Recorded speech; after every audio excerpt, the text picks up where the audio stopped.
For a chemical reaction to proceed, chemical bonds within the reactant molecules must be broken, which requires energy.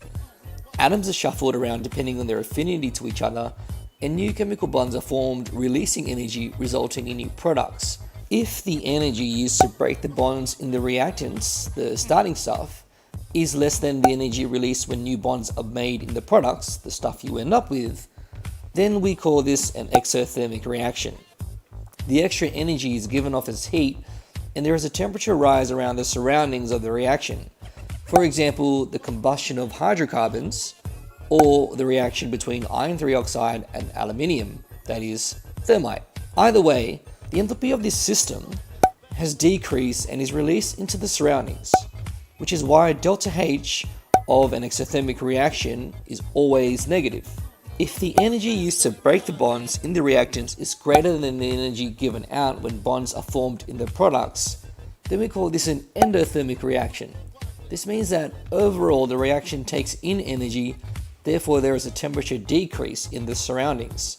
So an energy profile diagram will show an increase in enthalpy because they've absorbed energy from the surroundings. This is why delta H of endothermic reactions are always positive. Oh yeah, and the hump. The activation energy is the energy required to initiate the reaction. We tend to associate heat with temperature. However, temperature is really the hotness of an object measured quantitatively using thermometers.